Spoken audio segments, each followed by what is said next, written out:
Good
afternoon, colleagues.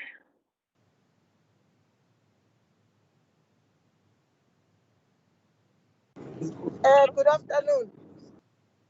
Melang. Afternoon, Chair. Afternoon. Good afternoon. Good afternoon.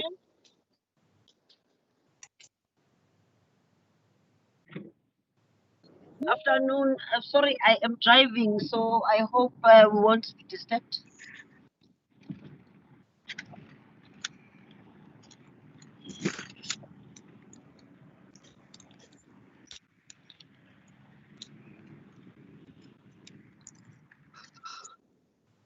The era of virtual meetings has exposed us to a whole new world, multitasking and running a meeting from wherever and however.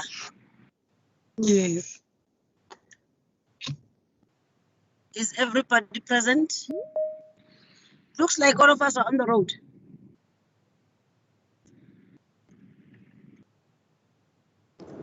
Yes, we are all present, I suspect.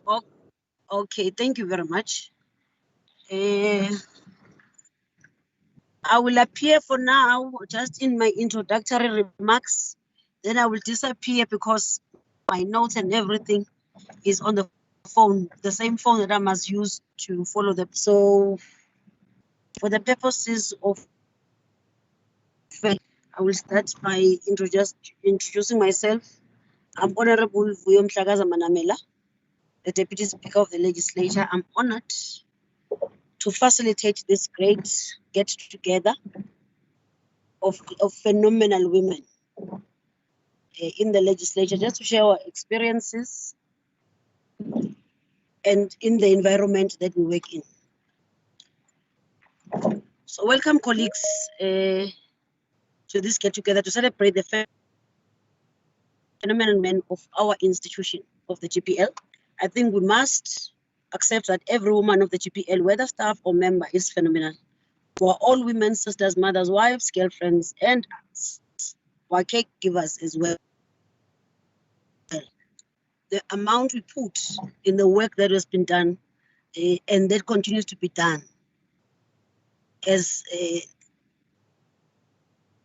caregivers of the nation continues sometimes to be undermined and not acknowledged. So this Women's Month must not only be the only time where we give a gratitude or appreciation to the phenomenal women, career women, and even those that are not necessarily bound in workplaces must be celebrated.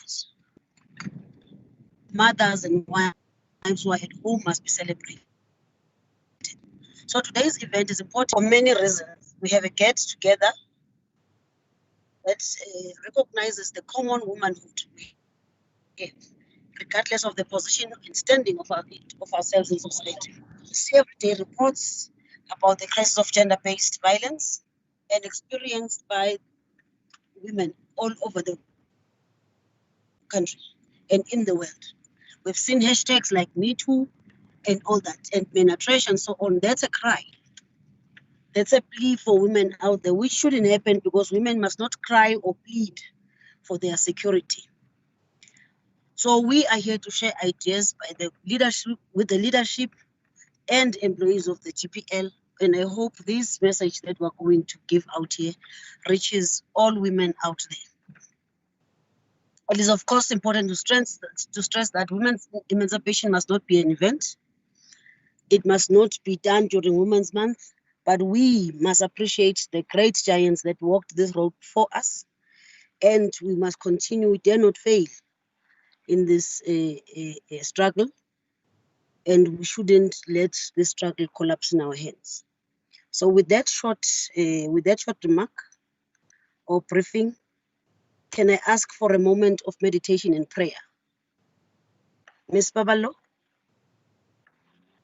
who is rendering us the item of prayer and meditation? Our first speaker.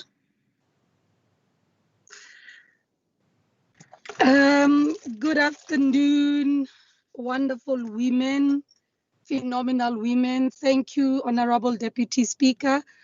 It is really an honor to be participating in such a program. I never imagined that I would be participating in such and at this particular time.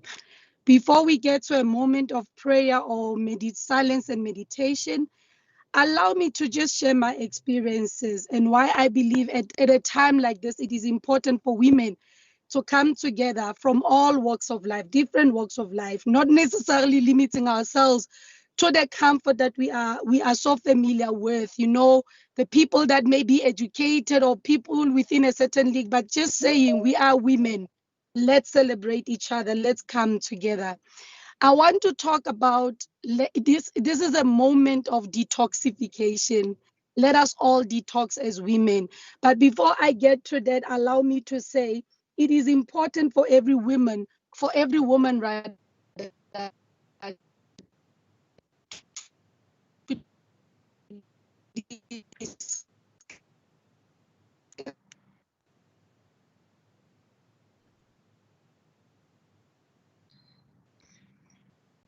I'm so sorry about that. I'm using a phone. I'm in a car. As Deputy Speaker did say, we are multitasking right now. So a call came through. I wanted to put it down actually. Before we can detoxify, it is important for all of us as women to discover our anchor.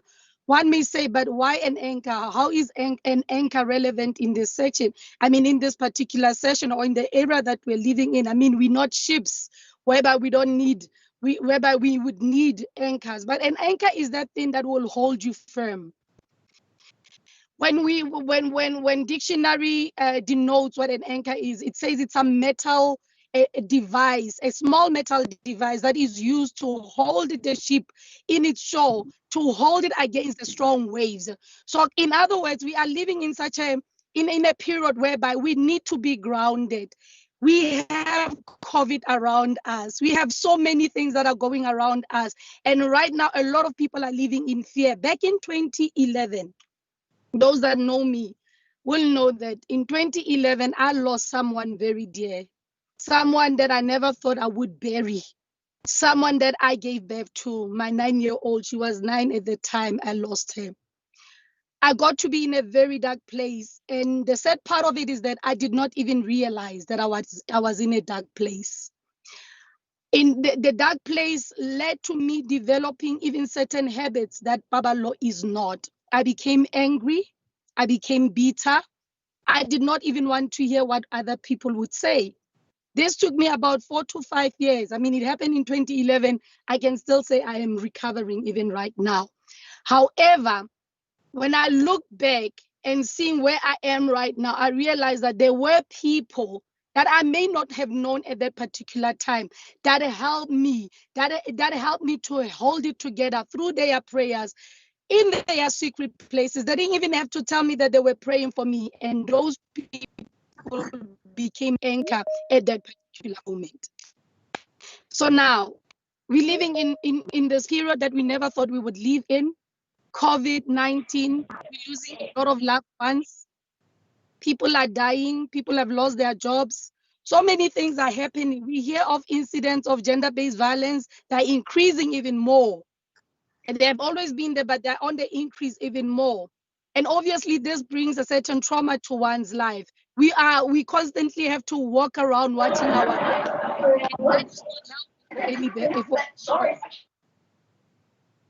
we find ourselves living in fear, not only as women, I believe as men as well, because some of the things that we are seeing are a manifestation of the fear that we are harboring inside. Some of the things that may be there, but I never thought at this point with my three beautiful children, I would be Can you mute, colleagues?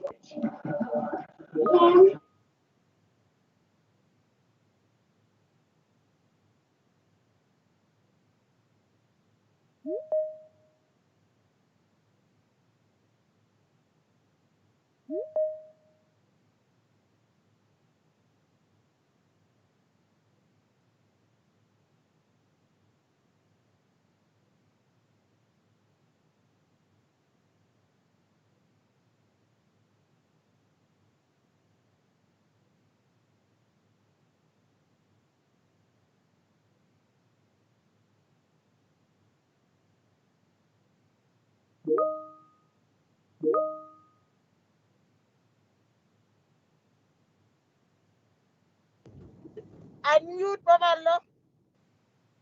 Unmute. We can't hear the voice. We see Thank you so much. Thank you so much, Honorable Chair. I was not aware. Basically, after the loss of my daughter in 2011, I had so many things that you know what, that took me off balance. I never thought as Baba Law I would be able to be a mother and love a child like I loved the child.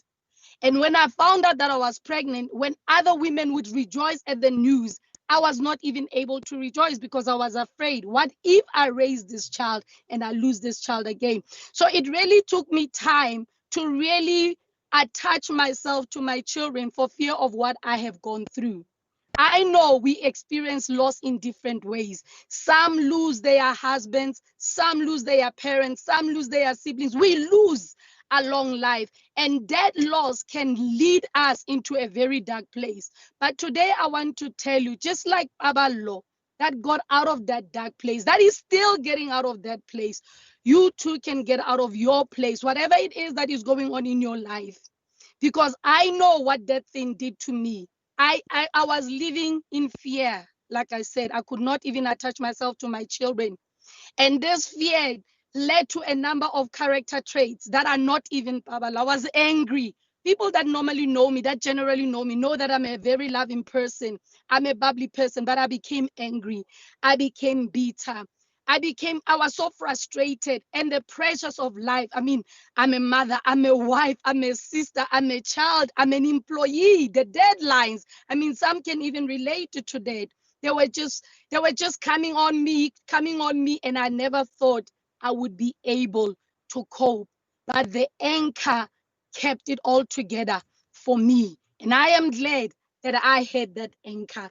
I am glad for those people that prayed for me and lobbied and rallied behind me without me even knowing. And that anchor is basically a person. I've come to meet an anchor in a person form, in a man form, and that is the man Jesus. I know maybe some may be saying, now she's talking about her Lord. He was my anchor at that point of my dark place. He was the reason that I was able to leave and get out of the area that I was in. So now, Baba Law, having discovered that the anger kept her all along, Baba Law is still detoxing. Baba Law is detoxing the anger. Baba Law is detoxing the jealousy. Baba Law is detoxing the fear. Baba Law is detoxing the bitterness. Baba Law is detoxing the pride, the arrogance, because we don't want to be told. We don't want to be told. No one wants to be told, especially when you are in a place like that, because you think you have it all together. But here I am reminding you, woman, you can never do it alone. Meet the anchor. The anchor is ready to help you. The anchor will lead you through the process of detoxing. How do we detox? We get to learn to love ourselves. I realize that as women, we don't love ourselves the way we're supposed to be loving.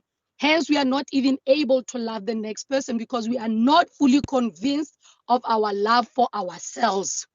That is why it is difficult for women to even celebrate each other, because we don't love ourselves fully the way we're supposed to be, the way we're supposed to be loving ourselves. And you can never ever give what you do not have. I tried to give that love, but it became overwhelming when I was still in that dark place. There are so many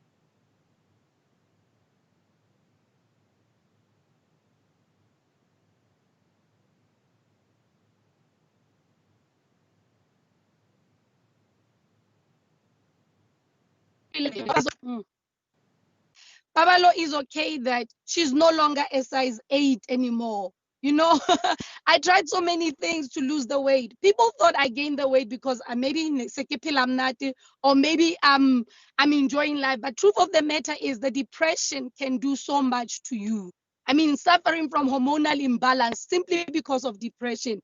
That is the reason for the weight gain, by the way. If you've been asking yourself, how is she not able to lose the weight? Okay, cool. Now, Babalo got to learn to forgive herself. Babalo, for the longest time, felt she was responsible for the passing on of her daughter. And Babalo was not responsible, but it needed for Babalo to love herself just so that she will be able to forgive herself. It's when she began to forgive herself that she began to heal. Babalo has not fully healed, but Babalo is recovering. And I thank God for the anchor that I have that is helping me in this process. What else can we do to detox? Be kind. Be kind to the next person. But you know what? It will be difficult for you to be kind to the next person if you're not kind to yourself. Learn to be kind to yourself. Then you will be able to give kindness away. Be a giver. Some of us, our closets are so full of clothes that we don't even need because we are hoarding. And we are hoarding because those things, when we see them, they are feeling a certain vacuum within us. But once you come to a place of accepting that you need help, you need the anchor, you will be able to let go and give. Women are general givers. Women are general givers. It is difficult for a woman to hate. And once a woman hates, they hate for real. But when we love ourselves, we'll be able to even cure the society that we are living in. So women, join me on this journey of discovering the anchor, and know that the anchor is very much there to restore you.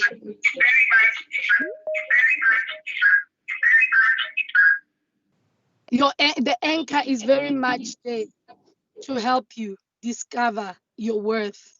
Why our worth? Proverbs 31 verse 10 says, a virtuous woman, her value is far more than that of rubies. And I wanted to understand why rubies. And then I did a quick Google search about rubies.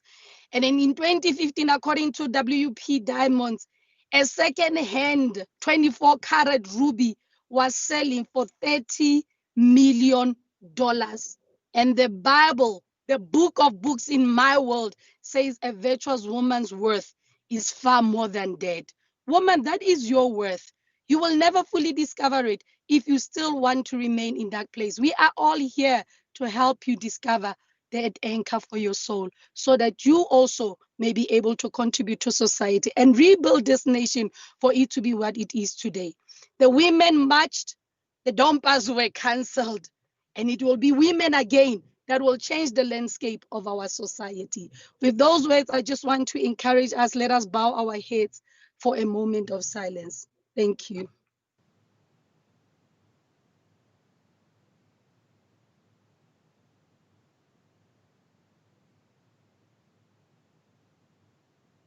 I thank you. Thank you, Deputy Speaker.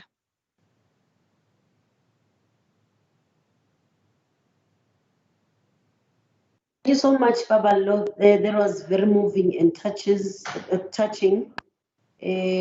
Without maybe resuscitating the wounds and what you've gone through, Please accept my condolences, maybe condolences from colleagues as well. I'm very proud that you have had to overcome, or you're still work in progress yourself in this journey, and I hope you find peace. And I'm happy that at least you are on that positive journey to get peace, to find peace. And you know you've come to a place where you love yourself, where you're accepting bit by bit life's challenges that are thrown your way. So now you're strong enough to can converse and share your pain and all that. This session at least has opened up eyes of colleagues and so on. And I hope we take away that we must be kind to each other. We must embrace each other, accept each other, that we will have shortfalls, we'll have strengths. Let's embrace each other's strength. Your strength must not be a threat to me. Your strength must not make me envious or jealous, but instead I must compliment you such that as well as you rise, as you go up the ladder, whether in your life, personal life, or at work, you are able to raise the other woman. You are able to carry those that are limping, those that are not able to get to a place where, because we need each other. We need each other. This struggle will not be complete without each other. Let me go on to the next item because we must be done at 5.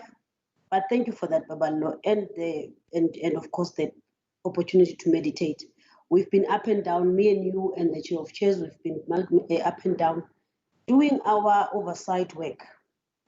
We've seen depressing situations, but look, all is not lost. And I wish you good luck and every woman here. And let me say, happy Women's Month. Thank you very much. Can we ensure that we see each other's faces when we talk? Is speaker here?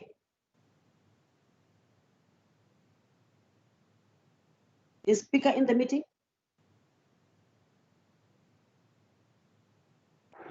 Okay, let's move. The next speaker, Sis Nolita, where are you? Please, Vela, please show yourself. Is that you? I'm here, yes, that is me. Oh, yes. Hi, Lolita, you are there. You are the next speaker. Please tell us what you mean by wear your crown. How does it help me in this patriarchal world, in the midst of GPV, in the midst of all depressing news all around? What must I wear my crown for, and why must I wear it? In a workplace, why must I do it? At home, why must I do it? Just as a member of society, what it is to wear your crown and why it's important and how it's going to impact to the broader society. Thank you very much, Sister Nolita. Thank you so much, Deputy Speaker. Good afternoon, ladies. I hope I'm audible enough. So thank you so much for having me, and I'm very pleased to be here and to join us in spending this wonderful day of just conversation between us ladies of GPL and all the other ladies who are joining us on YouTube, especially in this month while we are celebrating Women's Month. So as Deputy Speaker has alluded, apologies, Ne. Can I correct myself? I'm very sorry to interrupt. Our speaker is not Chile Dlamini, not Nolita. I'm very sorry. Just thought I should correct that so that our audience out there must not get it wrong. Thank you so much. And sorry for interrupting again. You can continue. I'm Chile Dlamini. I'm in the research unit at the legislature. Good day again, ladies. I'm pleased to be here and to join us having this conversation as ladies of GPL, and also just uplifting each other in this in conversation. Having heard Pabalo speak about anchoring and finding anchors, I think such conversations are also sort of anchors for us women to listen to each other and to learn and grow. So I was asked to talk about owning your crown as a woman and professionalism in the workplace, and how we as women would then be able to juggle motherhood and professionalism. So I think generally today we are just having conversations about things that we as women can focus on in order to see our dreams manifest in ways and reach heights in ways that we never saw possible, through starting from such conversations and learning from each other. Coming from a space of motherhood, I've always found that our children have the ability to drive and motivate us in ways that we never thought possible. You know, when I look at my daughter and the journey that we've traveled from her birth while I was still a student to where I am now, I can see how having her has had a very positive impact on my life, because when you wake up at home and you leave your children, as women, we generally want them to see us as better beings, and also as role models, not only in the spaces that we are occupying professionally, but also just for our children, because they look up to us. And so then in the conversation today about juggling motherhood and a professional career, my take is that it takes a certain level of drive from us women, and we always have to find ways to merge the two. One of the things that I've always found in my experience is that you can't generally be professional and act professionally in the workplace or elsewhere if your head space and your heart is not in that space. Being a professional comes with generally being owning the space that you are in professionally, and also seeing yourself as better than you were yesterday, so that you can grow and you can continue to see growth in all the processes you cross each day. One of the things that I always tell the people that before joining the legislature, I was with the National Parliament in a position was advertised as an assistant, as a research assistant. And when taking that position, generally I thought, because it says research assistant, it should have 99% research in the work that I do. But as soon as I started the work, I realized that the position may be titled assistant researcher, but actually it has only 20% research in that work. And even in that situation, I continued to do the work in my professional ability, knowing that the studies that I had gone through needed me to be a researcher, to practice research, and to do work that is research related. So in that space, I decided that, you know, this is the time that I should own my crown. I should find ways to uplift myself so that I can one day see myself as that researcher that I want to be in the near future.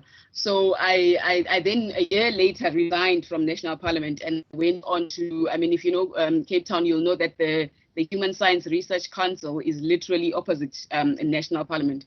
So I resigned and joined the Research Council. And a lot of people who knew me at the time asked me, but Notile, how do you resign from Parliament and go and work for the HSRC, where you are, in fact, at the time, the HR manager who had called me to offer me the post at the HSRC even said to me on the phone, Notile, you do know that we pay less than where you come from. And I said, I know, but because I want to learn, I want to be able to publish the articles that I write, I want to be able to see myself as a researcher and to be in the space that I studied, I'm happy to move over to the Research Council. So I took a decision to move, not only because I wanted to do research the way I wanted it at the time, but it was also, I wanted that drive to drive me to build myself so that I can stay in a professional, I can stay professional also, because there's something about being in a position that you're not happy in that has some kind of correlation with how you act in that position. So a level of professionalism also comes in when you think about how much passion do you have for what you're doing? And the more passion you have, the more you will do better in that position. And from my experience, I always say that I did that because I wanted someone to Google Notile Dlamini and not find a link to Facebook. I wanted somebody to Google Notile Dlamini and find a link to a research article or a book or a journal that I had written, so that they understand that this person is a researcher, so they are doing research. Because research is basically about that. It's about writing. It's about It's about being out there. It's about communicating with your peers through the work that you do.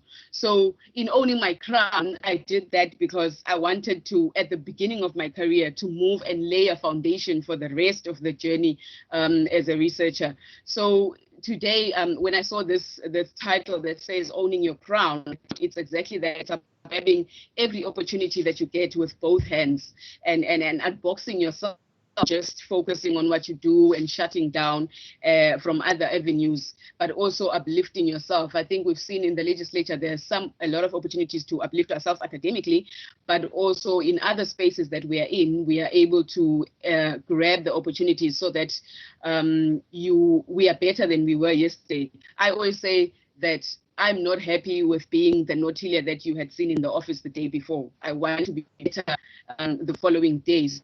And any opportunity that comes along, I try to grab it with both hands. So as women, I've found that we do so much, especially now that we are working virtually. You know, I could be sitting now and speaking to you, and someone is going to knock and tell me they want something to drink, or mommy, help me, I need to get dressed. But we find ways to juggle our careers together with our children that we are raising as women, and also to see ourselves better as the people around us. So one of the things I've already said that we do get all these opportunities and also uplift ourselves professionally and in other ways. I think Pabalo has touched on something that which is a huge anchor to us, our spirituality as women, because we need to have something to look forward to and have something higher than us that drives our spiritual upliftment, that also drives us to make sure that when you leave home in the morning, there is something that is you to be a better person. So generally, I'm also a spiritual person, and I believe that spirituality drives us to be better and to work harder, and also to see ourselves as better beings. One of the I always say is that at work as women, we find ways to have also these kind of conversations, because we are learning from each other. You know, someone could be sitting in their corner and they want a certain information that you have as another woman.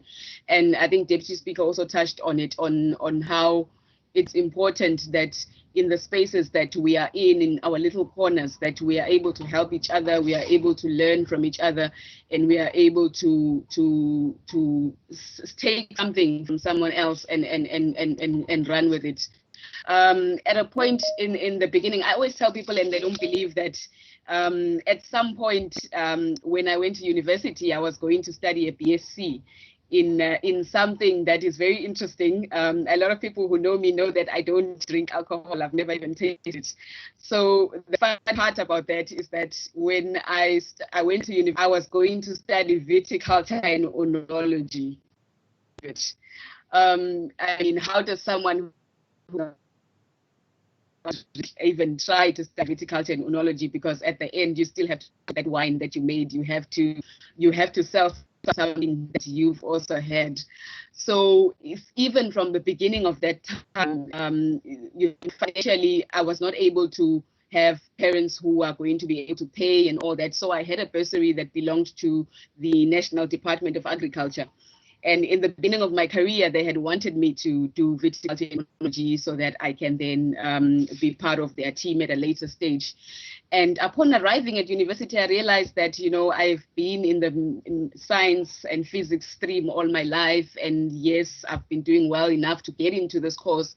But in actual reality, at that time, I was doing it because I had this bursary to hold on to. And I had to work hard because I wanted to one day see myself in university. But you know, arrive in university and you start seeing these things and you realize, no, I cannot do this all my life. I cannot be doing this. I cannot be, I mean, I'm not a physics person. I don't enjoy physics that much. But in the time that I had done it, it was because I had this bursary and I needed to keep it at the time. So when I arrived at university, I went around and I tried to find ways to, yes, I know that if I drop it and I go at school, I really enjoyed reading. So research was naturally. So when I went to varsity and I said, you know, I want to drop this course, but at the same time, how do I do that and still do something that I love? Because financially, I cannot afford to study. Luckily, I was able then to link with the university's financial office, gave me options to say, if you drop this course, you can then phone the department and alert them that you are looking at dropping, but what are you taking on and how it's going to impact future. And I think you see the link. It had this passion to others, to work in an environment where we are not working for ourselves, but we are working hard to improve other people's lives. I mean, we're in the legislature to make sure that other people's lives out there are improved and they live better lives.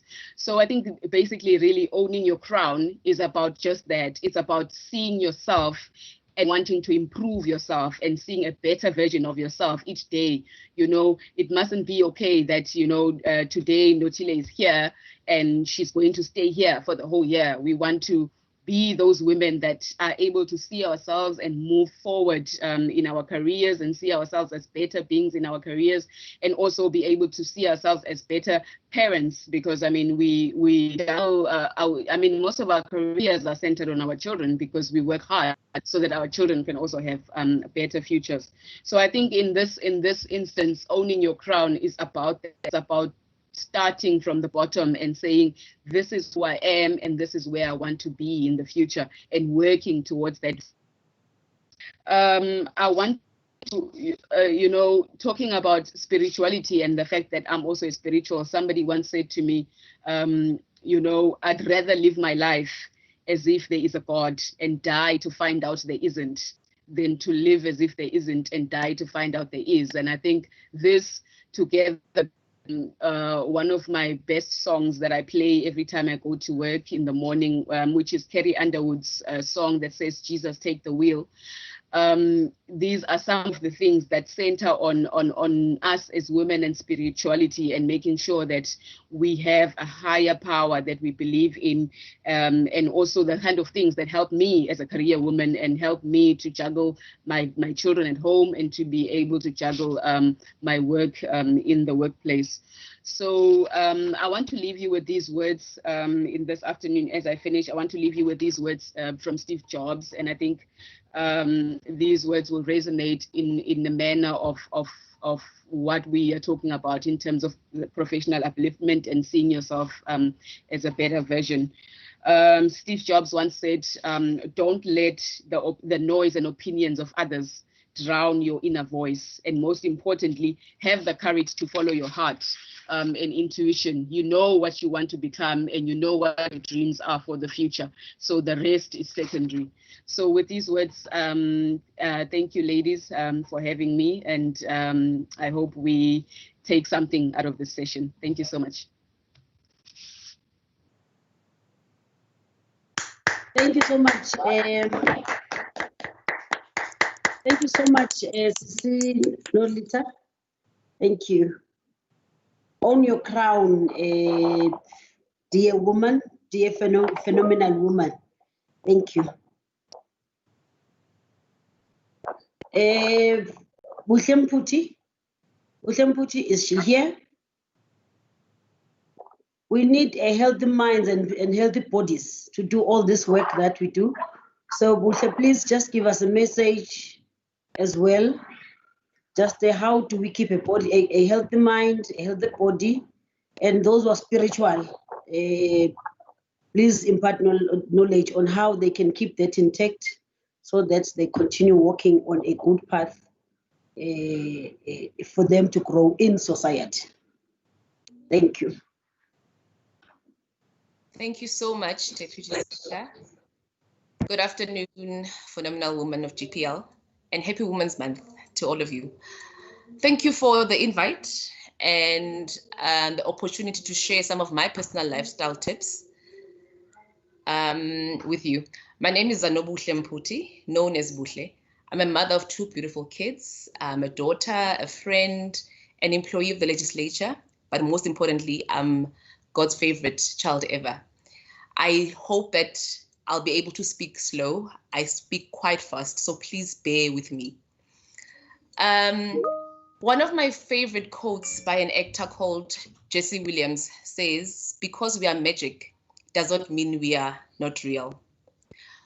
God has blessed us with so many abilities to handle, feel, undergo a lot of pain, and yet still come out victorious. And that's the magic part about us. But our counterparts and our children need to always remember that we are real. And they need to take care of us the same way that we take care of them. And they can only take care of us if we set an example as to how they should treat us, how they should love us, and how they should make us happy.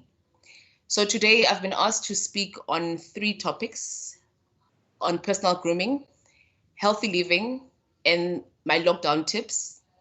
So here goes my 2 cents experience. I hope I'll inspire someone listening today. When I searched what personal grooming is, it said it's the art which helps individuals to clean and maintain their body parts. As human beings, we need to wash, clean our body parts to look good, as well as for personal hygiene. I believe that looking good and take care of yourself is a sign of respect, 1, to self, 2, to God, 3, to people around you. You don't need to wear the most expensive clothes for you or the most expensive brands so that you can be seen and be noticed. You can shop anywhere and still look good. It's all about dressing for your body and looking good all the time and being clean. You must also remember that we are energy, and the world that we live in is energy. Whatever you send to the universe, it bounces back. So people give you respect by the way that you look before you even utter a word. And the words they use with you, it's based on how they judge you and how they look at you. Therefore, always dress for the occasion and take care of yourself. So some of the tips that I have to share with you regarding grooming is with hair. Whether it's natural or you've bought it, it's yours. Take care of it. It will take care of you. With your face, always hydrate your face, especially if you're over 30. Buy moisturizers that hydrate. Use face mask, steam. I use cold water when it's summer, and I use lukewarm water during winter. It helps to prevent or delay wrinkles. Go for facials every 3 or 6 months. Sometimes do it at home. Use home remedies to take care of your face. When it comes to your body, you exfoliate, use body scrubs. You can also do homemade ones. You can mix sugar with oils and scrub your body to take away the dead skin so that you can have a radiant and glowing skin all the time. When it comes to nails, those that know me know that I'm very obsessed with nails. So if it means we must eat chicken feet for the month so that I have budget to do my nails, I will do that. We all have different things that we like to do for ourselves. So mine is nails. Pubic hair. Take a shave. You can wax. It helps to keep you fresh, and it also reduces the odor from the running around on a daily basis. With clothes, dress according to your body. Dress correctly for the occasion that you're attending. With shoes, wear comfortable shoes that fit a particular occasion, space, and time. You can't rock up with flip-flops and leggings, for example, to go to work. You can't wear high heels when you go to a picnic. Take pride in how you look. It's a sign of respect. Respect the work that affords you the lifestyle that you're leading. Put much effort as you would put when you're attending someone's party because you're respecting the host. Even when you go to church, dress up and show up dress up and show up for God, the one that makes all the things that you have possible. And that's my tips on personal grooming. On the second topic, which is healthy living. Healthy living is taking care of your body so it can take care of you. I grew up very chubby. Both sides of my family are quite chubby.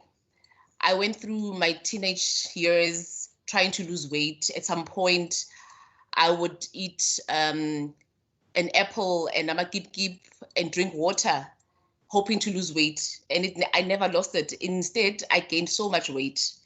When I finished matric, I started jogging and I did some research as to what you can do to lose weight and to keep it off. Fast forward to 2008, I became someone's wife. I had my own place. I was the madam. I cooked and ate anything I wanted whenever I wanted. I didn't have to ask mommy for her permission to eat whatever was in the fridge. And I gained so much weight. I woke up 6 months and I was weighing 85 kgs. There was a day that we were attending a friend's birthday party. I was so depressed because nothing fit. I started crying so much, and I don't know how I had allowed myself to get this big. So I made a decision that I will do something about my weight. So I went and joined ShoSlim, and they taught me the art of eating healthy. And I'll share just a few guidelines that you can use on your day-to-day basis to maintain a good weight and take care of your body. Eat 3 times a day. Have your breakfast, have your lunch, have your supper. Please do not try very hard not to eat after 9 p.m. because our metabolism slows down and then you end up gaining weight because you are sleeping and that food is no longer used as energy. Cut as much as possible when it comes to carbs. Always make sure that your plate is made up of 50% protein, 50% veggies, 30% protein, 20% unrefined carbs. Those could be your brown rice, it could be your sweet potatoes, it could be your pumpkins. And if you have your rice and your pap once in a while, very small portions, as small as your palm. Drink lots and lots of water. You need to learn to read your food labels. When you buy something, read and see what's there. You need to know what you're putting in your mouth. And the other advice for some of us that do enjoy our drinks once in a while, have a piece of protein before you drink alcohol. It helps the liver because alcohol can be very toxic to the liver. And always leave 3 to 5 hours between your meals. It gives your body enough time to digest the food and make the food, turn the fat into energy, and it helps you to burn it. And that's how you are able to maintain and keep off the weight. So the do's that I have for healthy living is do drink a minimum 8 glasses of water a day. It's very important. I know it's boring, but trust me, it is. Do your annual checkups. Go to your gynae, do pap smears, check your breasts, cholesterol, blood pressure. There's so many things. Take your tests and check. And if you find anything, take medicines and make sure that you adhere to it so that you can live longer. Be kind to yourself. Always be kind to yourself because we tend to be very difficult, especially when you feel that you've gained so much weight. You become very difficult and you don't become kind to yourself. You need to always be kind to yourself so that your body can also be kind to you. Do exercises at least 30 minutes a day. I normally run every morning. I do my 5Ks. Right now I'm busy with skipping challenge. So I do 50 skips for the next 50 days. You can join me. Let's make it a GPL challenge to all the ladies. Let's post the videos. And if you're not skipping, walk, run, do the garden, do some sort of activity to keep your body active. Do enjoy your wine, your cake, your whiskey once in a while in moderation. There's nothing wrong if you are craving for it. It's okay.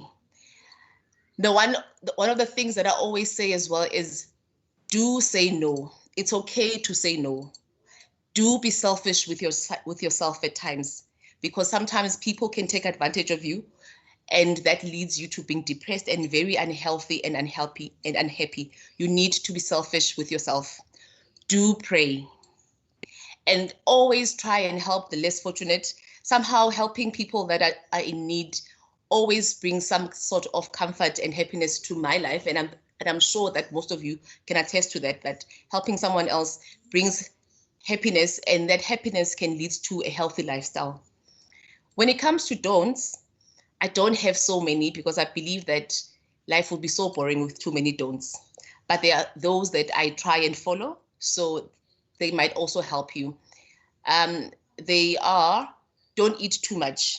We need to eat food just to sustain our body and enough food to give us energy to carry us through the day. Don't push yourself too hard. Listen to your body. When your body is tired, it is tired. Take a rest, relax. It's okay to spend the day in bed. It's okay to spend the day and not do anything. You need to give yourself some rest. You need at least an 8-hour sleep every night. Sometimes 5 hours is good enough, but try to get 8 hours sleep. 8 hours sleep in three times in a week. It really helps. Don't forget to reward yourself. Now, my grandmother used to say to me, when I get paid, as a woman, when you get paid, the first thing that you buy is your medicine. If you have medication that you are taking, buy your skin products. You must take care of this face because there's only one and it must last you a lifetime. And then buy yourself something to thank this body that wakes up every morning, that there's, like now it's August, it's windy, there's dust, it's summer, there's rain. So thank this body, say thank you to this body that wakes up every morning, goes to work, buy something for yourself, even if it's a t-shirt for 60 rands, if it's your nails, if it's your eyelashes, if it's that one meal at that favorite restaurant, do something for you before you do anything for anyone. And that will make you a better and a happier person. Don't let yourself go. Do not forget to go on a holiday once in a while by yourself, with the kids, with your family, your friends, anybody. Even if it's just a drive down to Hartis, it's something. Because sometimes imali ayiko, but don't forget yourself. Don't let yourself go, please. And ladies, when you are busy with your diet, do not concentrate on kilograms. Those can be so deceiving because some people are big boned. Some people have more muscles than others. What's more important, it's centimeters. As long as as the clothes fit and they're comfortable, we are good to go. And then the other thing is, please note that being skinny does not mean you are healthy. But again, being too big doesn't mean you are healthy. Do you know that doctors actually charge you more when you are fat and they have to operate on you compared to someone who's skinny doing the same operation? Reason is they have to remove all the fat in order for them to go through and get to the organ that needs attention. So imagine if human beings are struggling to get through that fat to get to the organ, what's happening to your organs when they are swimming and sitting in fat? It's not healthy. And I'm not saying that let's all be skinny. We can't all be skinny, but let's be healthy. Let's be in a good weight for our ages, for our height, and for our health, so that we live longer to see our kids, our grandkids, and we have a good life. It's nice to run around after your kids.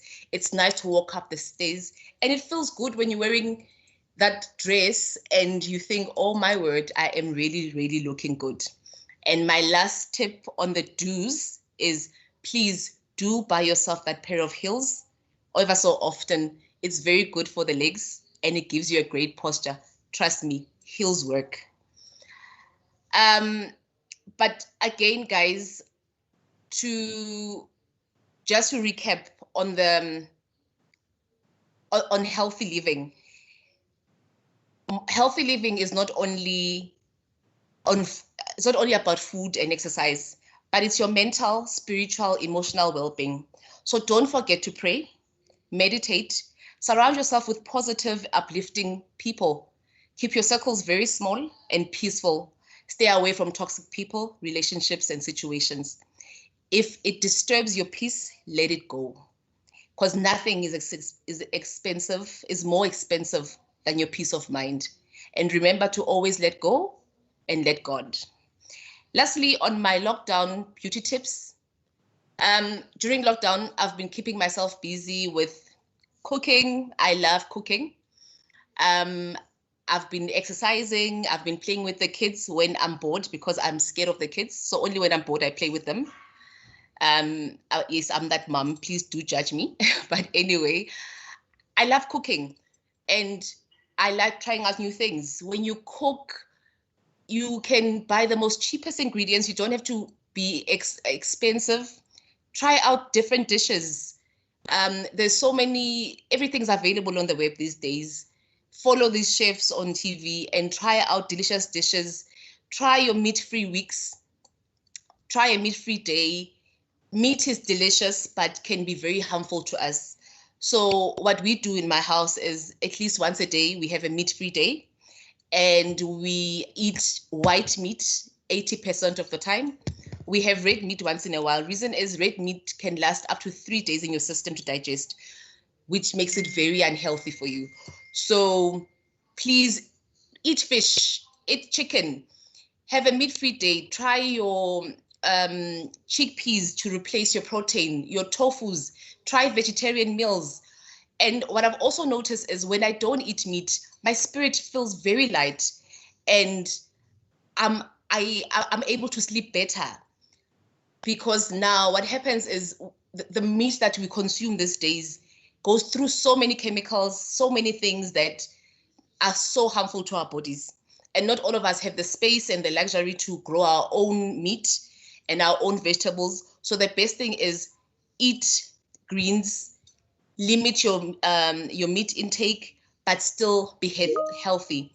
Have fun, you know, and that's all I can say to you about being feminine. On the last part of my last topic, being feminine, for me, being feminine means I'm chasing my dreams in my high heels all the time, looking good, dressing up most of the time, if not all the time, is what I live for. And I always tell my friends and colleagues, and they know this very well in the office, that in life, you need to choose your battles. You can't be broke, you can't be ugly, you can't be miserable. You must choose one. So I choose to be beautiful every day so that I attract happiness. And happiness brings luck and opportunities that will make sure I am never broke. So my beautiful ladies, stay beautiful, love yourself, be kind to yourself, know when to walk away from a bad situation, be happy for the next person when they get something that they've been praying for, because it means that you are so close to receiving your blessings. Always be nice to one another. I know it can be very difficult and it can take out a lot from you, but being kind to someone is the most beautiful thing. And as ladies, must always be there for each other. Take care of yourselves, stay blessed, please be safe, keep on being healthy, exercise. We want to see you all back looking great and lovely when you go back to work. Love and lights, and happy Women's Day again to all you beautiful magical queens. Thank you.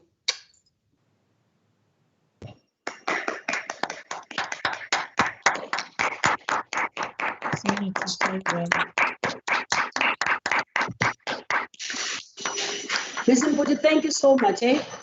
I love my red meat, so I just heard you speaking about red meat. Then I switched off when you started problematizing my red meat. Joking, but thank you so much. We continue to learn some of these things. We undermine some of these inputs, some of these issues, that the ones that you lifted and raised.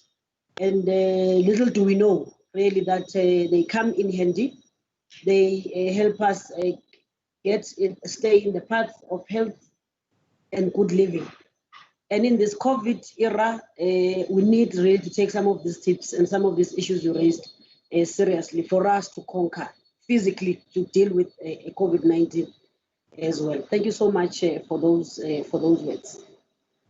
Moving on, we have in our panel Honorable Dilange. Honorable Dilange will present on keeping this positive energy going. I know her, she will be speaking about assertiveness, confidence, and so on. So I know her to be very confident woman, assertive. She stands her ground. When she doesn't, when she wants something, she gets it done at all costs. She is a dedicated servant of the people. She's a dedicated public representative. I speak from experience. I've worked with her. She doesn't mind being alone in the room and say her piece. And those are attributes I like about her. And really, they boost and build other women as well. Very committed, one of the few committed in terms of these women issues or gender-related issues. She's always present. So I'm happy she could take the call to come and talk to us as an MP, as a mother, as a grandmother, as a wife, and just as a community leader. Thank you so much. Honorable Dilange, thanks for joining us, and the stage is yours. Thank you.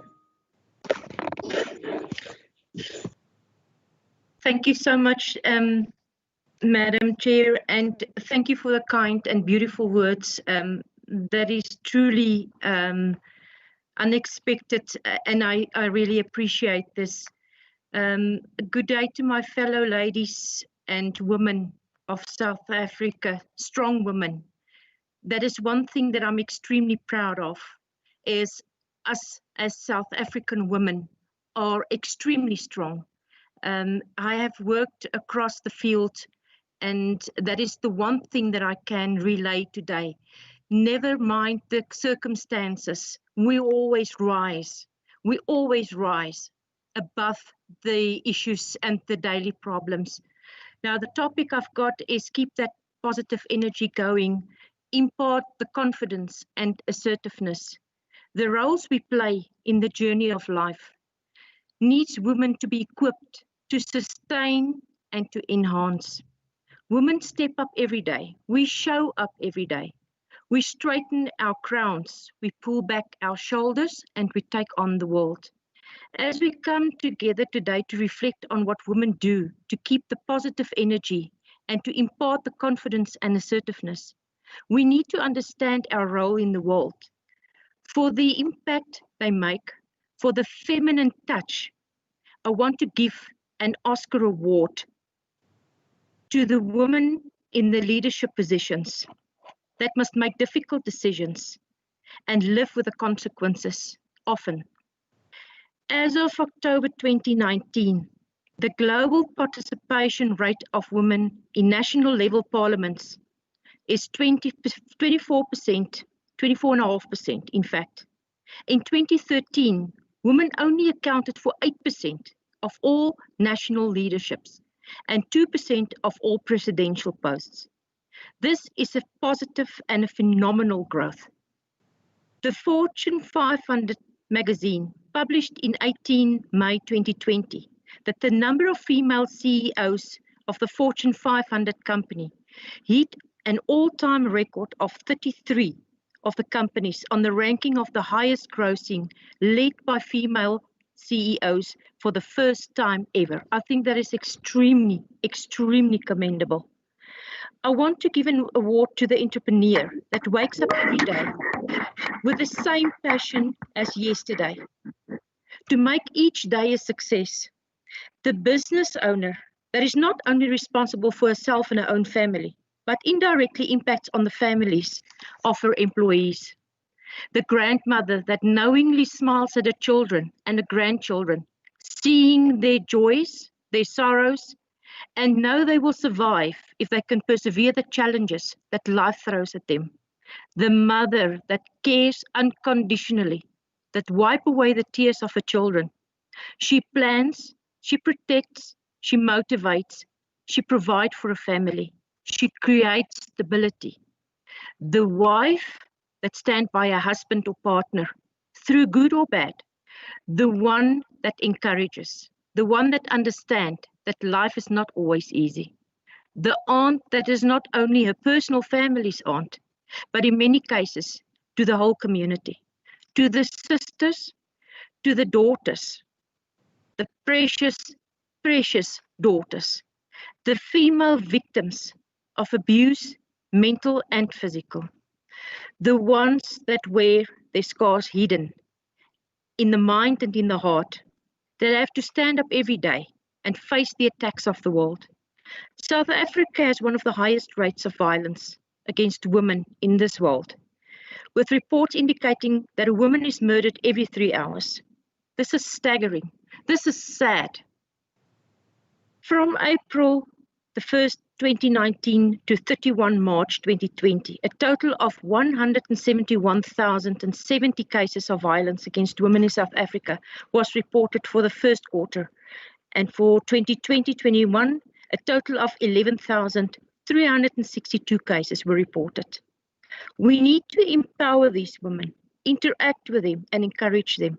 We need to make them feel valued again and supported. The female survivors of abuse, we salute you. We salute the survivors of domestic violence. We salute the survivors that are being bullied, the serious illnesses, cancer, recovering addicts. We support you. I want to share the story of Alison Buerta. You might remember it. It was from a couple of years ago, a few years ago, in fact, but it's still one of the milestones in South Africa that started a nightmare on December 1994. She was abducted, she was raped, she was disemboweled, she was stabbed in the stomach 37 times. Her neck was slashed 17 times. Afterwards, she was dumped on the outskirts of nature reserved outside Port Elizabeth. Nobody saw her, nobody heard her, but she dragged herself near death to seek help. On that night, Alison desperately needed a hero, but she had to become her own hero. Her story of monsters, magic and hope is the epitome of the extraordinary strength and courage that lives inside all of us. And Alison is by far not the only one. There are many, many of us in South Africa that has to become our own heroes. It is a deeply personal and emotional story of triumph and survival. In a book and a movie trailer, Alison says, "So many people want the happy fairy tale ending for me. So do I. But for now, it keeps eluding me." Alison didn't give up. Her words are, "We are capable of a lot more than we allow ourselves to think." I also want to commend the friend, the one that always offers an ear, a shoulder, a tissue, a cup of coffee, a glass of wine, the one that drops everything in the blink of an eye to be there for each other. If you have not thanked your friends today, do so. And do that every day. Learn to say thank you. That is a very good habit to have, to say thank you. It's a small thing to do, but it means a lot. It can uplift a person's spirit just to look at him and say thank you, just to greet a person, even on the street, even the prostitute or the beggar.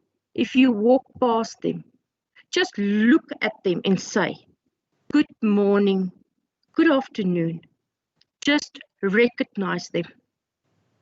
Reflecting on the past few months during the lockdown, it was an eye-opener to see the women that had stepped up to take care of their families under very, very difficult circumstances, taking care of them physically and emotionally, the well-being of their family members, the well-being of the community members, making sure that they stay safe, fed, nursed, and educated. We as women need to understand that we cannot pour from an empty jug. We need to make sure that we fill our cups. We need to nourish ourselves in order to continue the race, the energetic and with confidence and with assertiveness. As the race of life is not the sprints, where an energy snack can give you that boost. Like my predecessor just said, we need to look after ourselves because it becomes natural to draw that over and to extend it to our families and to our communities, and especially to our colleagues as well. Life is not a marathon. We need to prepare ourselves mentally and physically, emotionally, and especially spiritually, especially in these times. For the endurance race, it takes a lot of practice. It takes commitment. There will be pit stops along the way. Stop and refill your jug. You will be behind target, sometimes and ahead of other stages. Each one has its own race to run. Some parts of the race will be team effort, and others you will be solo. But be prepared and run the race. The rewards will be worth it. The world is a stage, and the roles we play as women depends on the hat we wear. In specific days, an hour, or a minute, we do not all play all the parts, and some roles we should be thankful and grateful that we did not pass the path. The role we play today depends on the hat we wear in each dimension of life. The roles and responsibilities are so diverse, and each role requires a different mindset and approach. My personal message to you is wear that hat proudly and swap it for a crown every now and again. Put the hat down. Put your crown on, ladies. You deserve it. The Oscar goes to you for not giving up on the world, for not putting on your running shoes and embarking on a race, or for putting on your shoes and embarking on the race diligently every day, no matter whether it's in your house or in your community or at your workplace. Run your race with pride. In closing, I would like to end with the following quote from author Tom Robbins. What I have learned along the way is that existence is cosmic. It's a cosmic theater. But paradoxically, we should play our roles to the absolute best of our ability, while having the wisdom not to take them too seriously. Ladies, we need to also rely on each other. Don't just rely on yourself. There's a network of women out there. We need to interact with each other. We need to be good to each other. We need to support each other. Let us be positive. Let us maintain our energy. Let us refuel. Let us impart on confidence and with assertiveness. Let us be women. Let us be women in South Africa. Thank you all.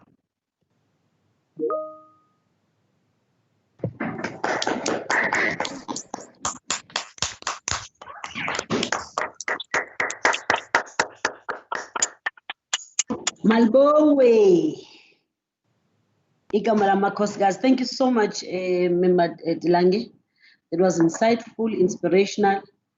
My takeaway from what you presented to us was learn to say thank you. I'm one person who was taught. I'm from a home where thank you means a lot, and I was taught what it means. Just to you saying it and the receiver of the gratitude. It's a little thing, I agree with you, but it goes a long way. So having it been raised by a grandmother, really, I'm one person that at least in everything else that was taught to me as a value system is to learn to say thank you.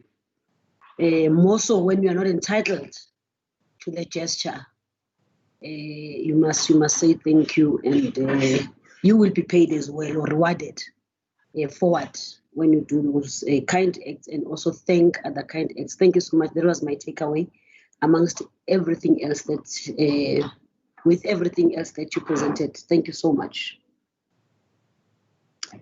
Our next speaker is Honorable Sizakele Nkosi, the Acting Chair of Safety and the Chair of Chairs of Committees in the Legislature. She's a presiding officer. She's amongst us. She's a panelist as well, who has been asked to share experiences, her journey, pitfalls, rises, or successes, though, just to build women that are in the legislature, aspiring politicians, current politicians and activists would love to hear how has it been and how do we collectively support each other to go forward amidst the problems of GPV that we have, but what are the good things that as the women in the legislature have to share, have to impart, and how do we support each other, both political, at the political level or political leadership and the administration. So this problem has been good because it has merged those levels together to come with one voice and have one program and share stories. So thank you so much, colleagues. Allow me to give the mic to Meg Osimalubane. She'll be speaking about emotional intelligence, women on women bullying. Yes, we accept that there's patriarchy and we're fighting male dominance, but we have to look at ourselves as well, introspect and reflect as women. Where do we go wrong and how do we build each other to go forward? So, Mrs. Agele, thank you so much. Take the podium, please. Thank you very much, Deputy Speaker, for allowing me to speak on this important session. When I saw the poster, and of course I was shocked when I saw the poster, that we were going to, or we are regarded as phenomenal women, but also we were part of the people that are supposed to speak. And when I check with people, what is it all about? Because I've never participated in discussions, particularly where you are being referred as a phenomenal woman. They said, no, it's fine. There's going to be a lot of laughter, etc., etc. But having attended events, Dabo Mama, it might start as a session for to laugh and all that jazz, but at the end or towards the end, we end up focusing on our pain as women. I'm not sure why, because even in church, if you look at women when they pray, they always either shout or cry or falling down. Maybe that's why I don't go to church, because I don't see the reason why should I praise someone that I love, which is God, and then at the same time cry and fall down. So we always, it's a weakness. I think it is a weakness, but I was actually, Deputy Speaker, I was really expecting an opportunity to just take off my shoes, laugh, enjoy, have some wine if there was wine for those who really take wine, and whiskey, etc., etc. But anyway, I'm also requested to touch on women bullying, an experience by other women, and of course probably an experience by myself.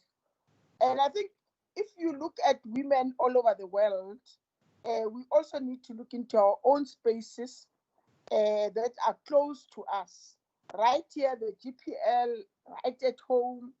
And I must say that despite looking at the challenges, we also need to look at issues as a positive, that we are blessed with a lot of phenomenal women. Madam Deputy Speaker, as we close off Women's Month, we usually reflect on the incredible women in our world and all they've done to further women's rights and equality.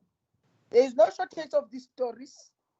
This nowadays, they are floating around right now, from the women who have won the Nobel Peace Prize to companies empowering women run businesses through microfinance and exceptional women leaders.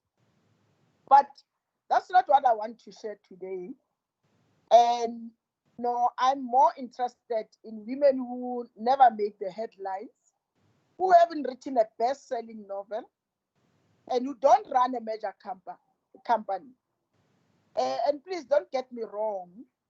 I have immense admiration and respect for those women, but they get plenty of recognition anyway.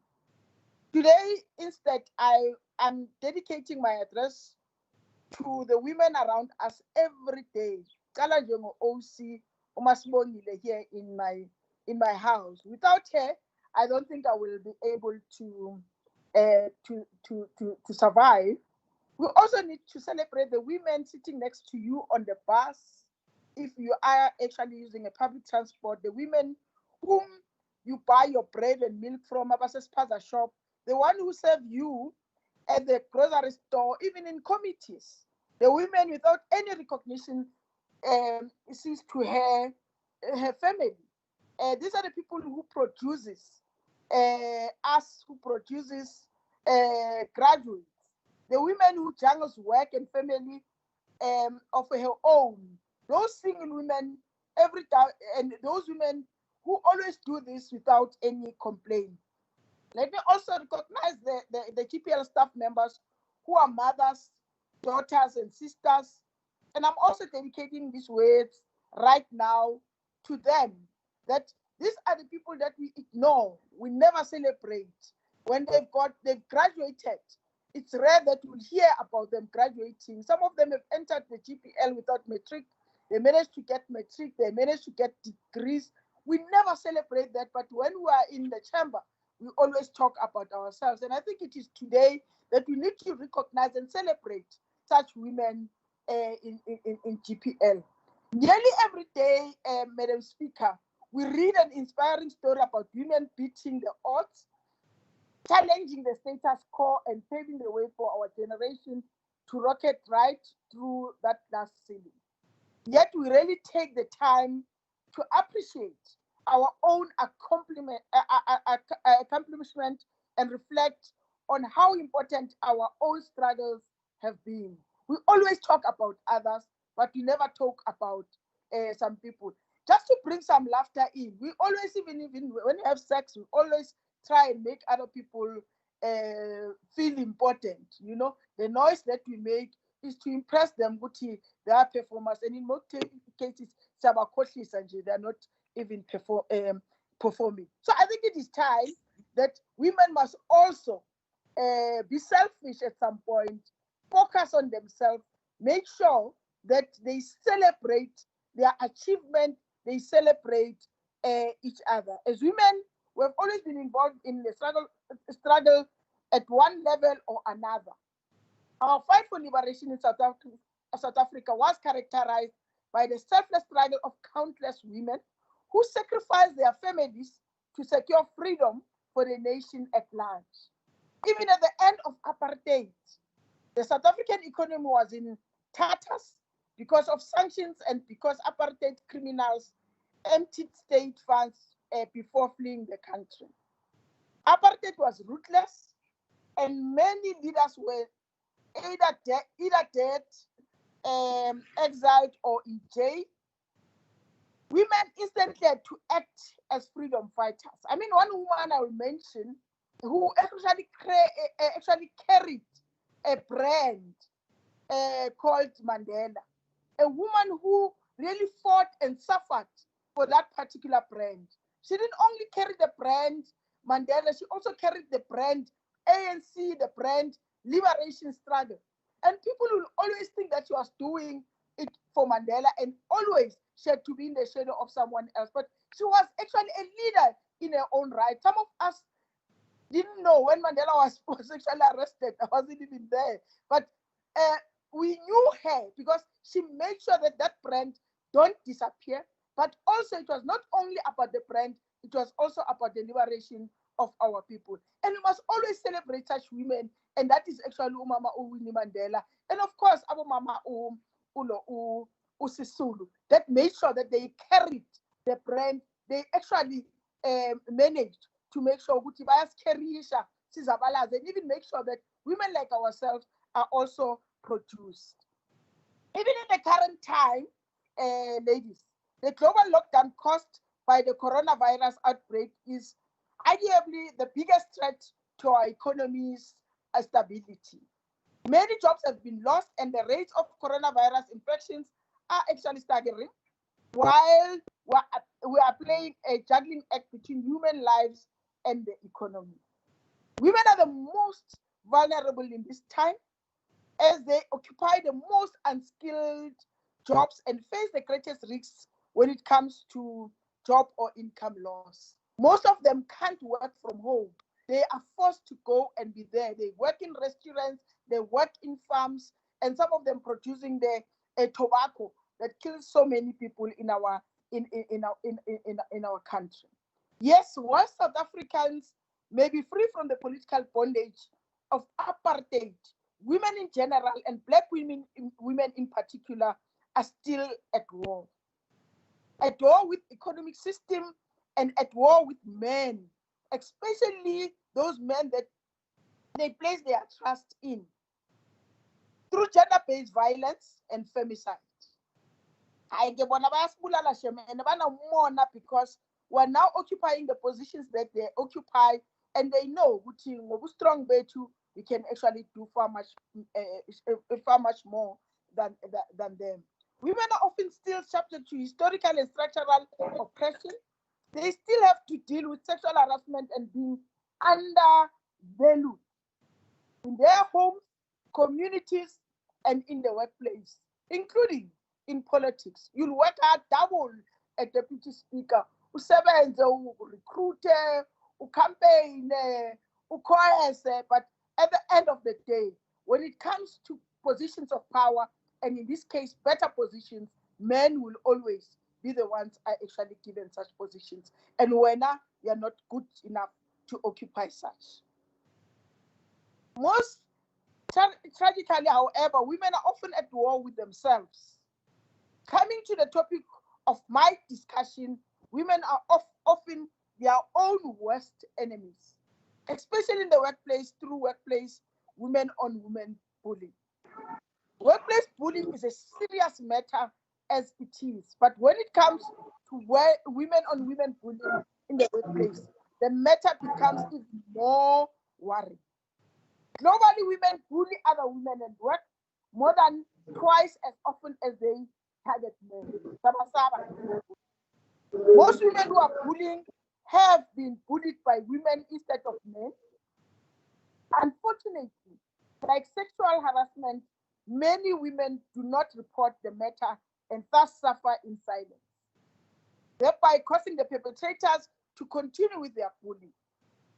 For this reason, women bully women is often called the silent workplace pandemic. And it's not only that, every time when your husband or your partner has a relationship with another woman, you will never, even if she didn't know that you exist, you will never attack that man who went out and actually go for this poor woman. And sometimes you will also bully her. You'll always, when you find them or discover that someone is actually in a relationship with your partner, you'll always target that particular woman. Women bullying women in the workplace is therefore a worrying common phenomenon and one that is important for leaders to understand and deal with. Because left unchecked, its negative effects can tear through the cultural fiber of an organization.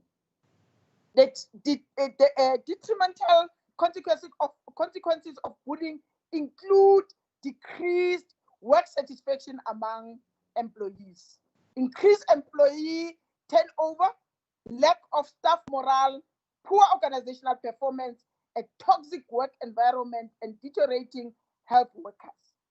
Therefore, it is important to investigate factors that may lessen the expected adverse impact of women on women-bullying behavior at work with the aim of enhancing job performance and subsequently organizational performance. So what actually is bullying at the workplace? Because you might think that it's not there. Definitely, it is there and it happens on a daily basis. Bullying does not have to include physical contact at all. Any repeated and persistent negative actions towards one or more individuals which involve a perceived power imbalance and create a hostile work environment can be perceived as workplace bullying. And mind you, nothing over as politicians, we are actually bullied, and sometimes bullied by the same women that we work with. Deliberate sabotaging of tasks, making fun of colleagues, passing remarks and catcalling, gossiping. I think that because you are not there to defend yourself. Unduly criticizing are also examples of workplace bullying. The bullying behavior might take various forms, such as verbal, the mockery, humiliation, jokes, gossips, or other spoken abuse. Sometimes they are being intimidated, such as threats, social exclusion in the workplace, spying, or other invasion of privacy. Work-related, sometimes such as a wrongful blame. Wrong, you end up being the one that is being blamed. Work sabotage or interference, or stealing or taking credit for ideas. I mean, we experience it on a daily basis, where your ideas are stolen by others and pretend that those ideas are actually there. Sometimes we need to reiterate to some of those things, such as false accusation, social exclusion, and of course you'll retaliate and fight when you are being refused a promotion.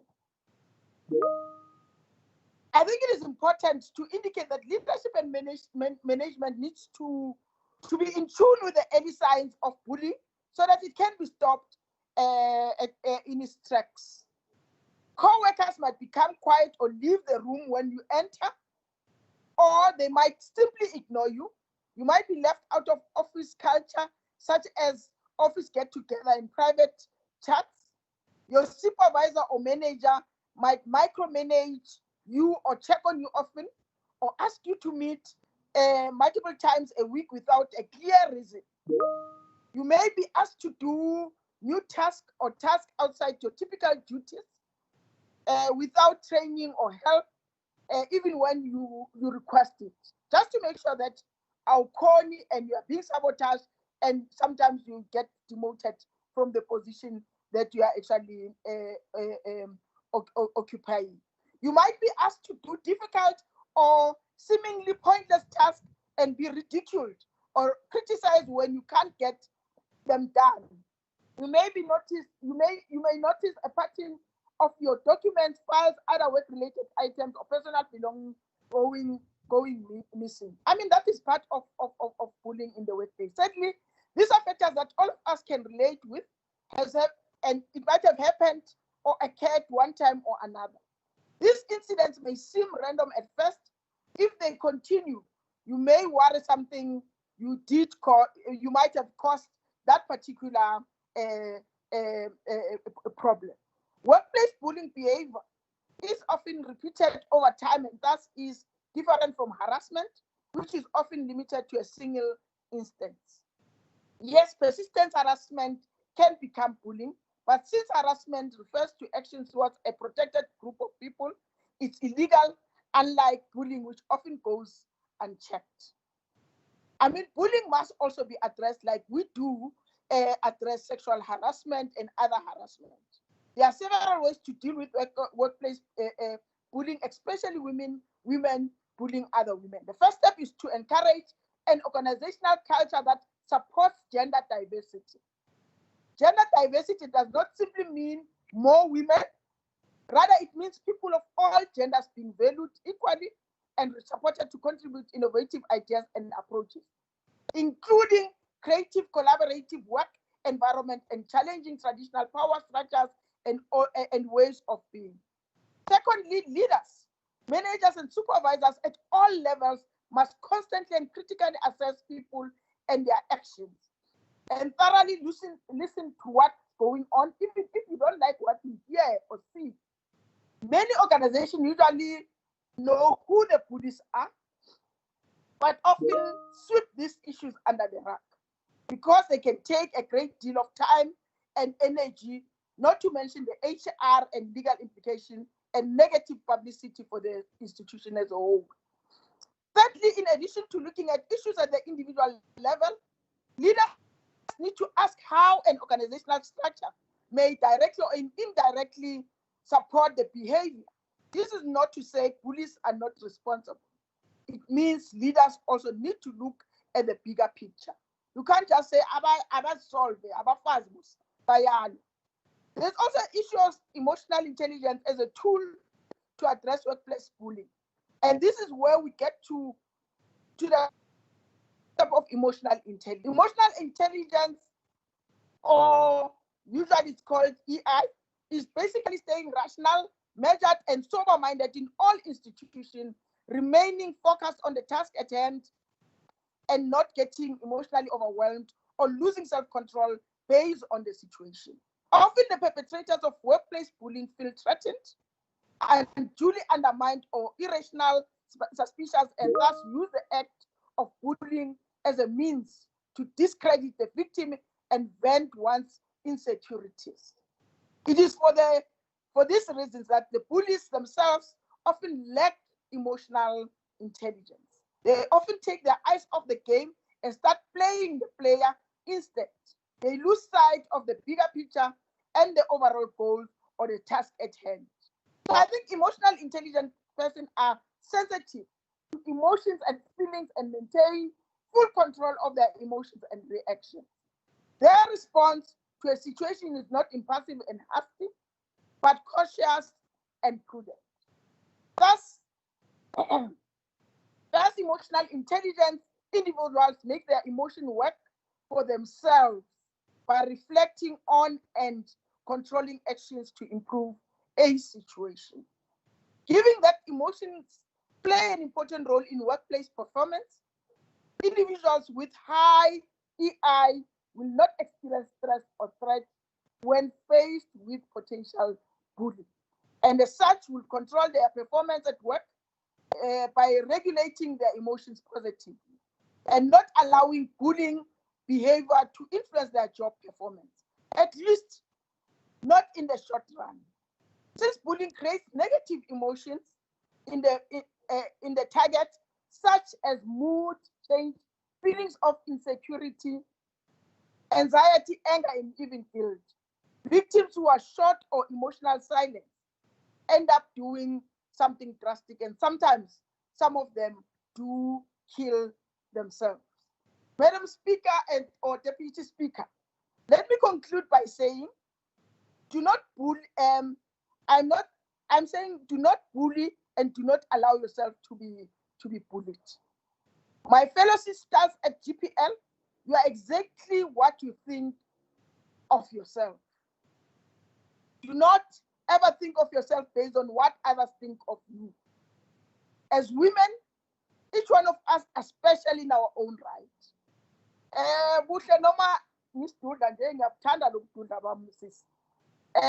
You know, and I'm proud of what I am. I'm proud of what I've actually achieved.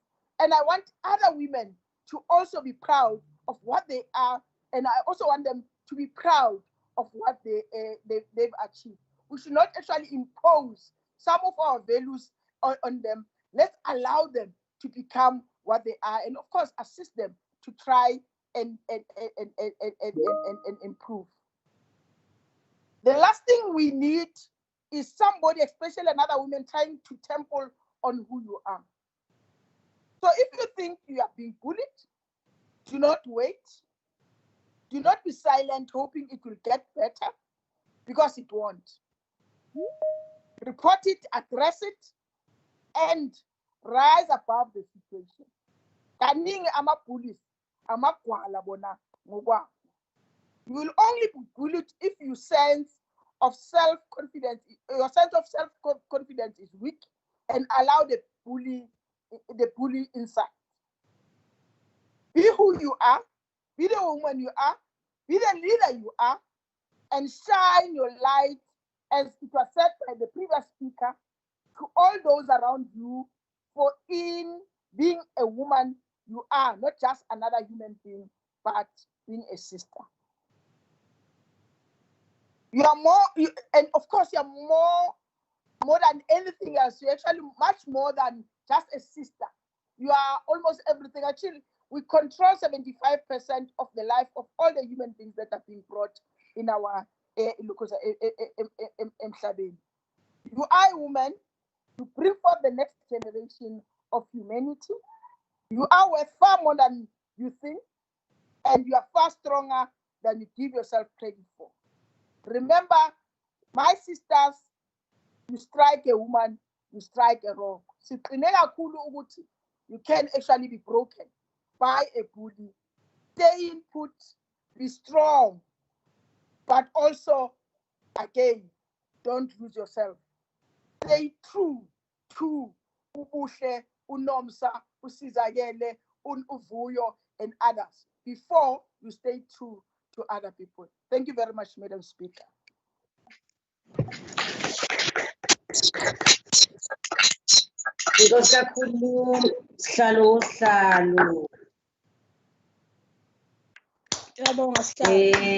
I got a sense, out of what you were presenting, just a few things that hurt people.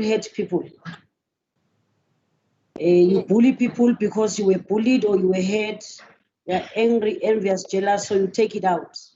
Because you're a coward, so inflicting pain on others, you think it makes you whole. I got some of lessons that we celebrate each other. We forget about Mamuzwane in the township, who raised a whole range of activists and a whole range of people who are serious community leaders today. Nobody gives them thanks and insights in the example of Mama Winnie and all that. That women must come out, not live out in the shadows. But society imposes such things on them. So I hope you were uplifted, fellow colleagues of the legislature, hearing some of your seniors speak in the manner in which they speak, you get lifted.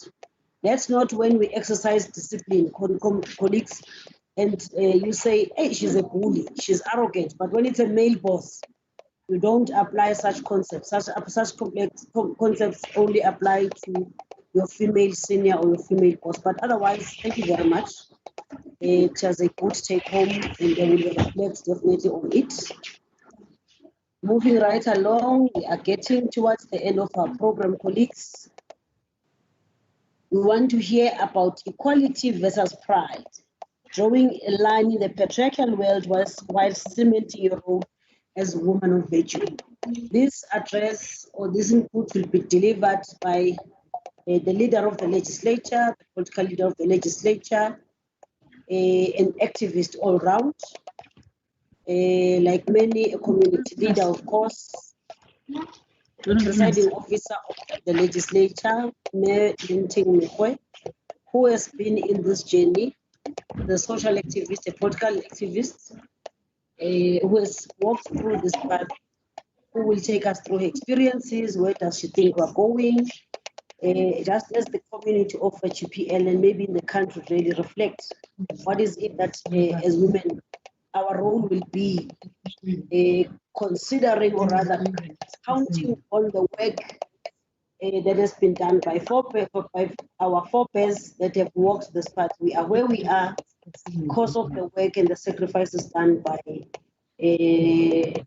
our forebears, those who've walked this difficult path. In the Indlela, we're not done, we're not yet in Ghana, but the way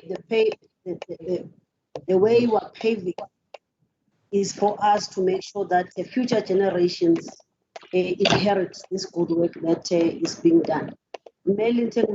Please take the stage. Here is the mic. It is yours. Can you address us? And those who've not had an opportunity to hear you speak, either this year or whenever we started this administration, let them hear you, what your vision is, what you think, where we think we're going. Are we open to give you ideas and suggestions so that tomorrow we all shine and we stand on your shoulders?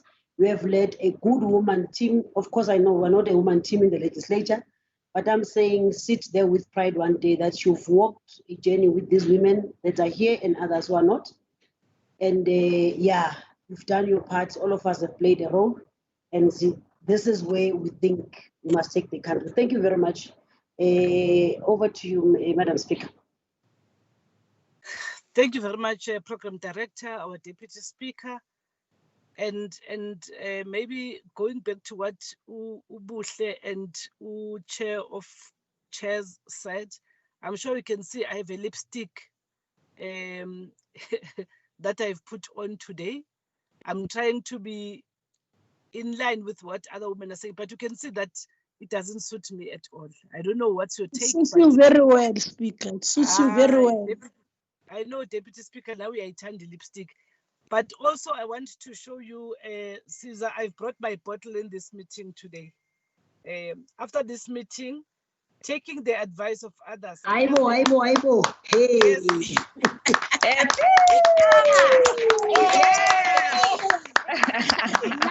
Nice.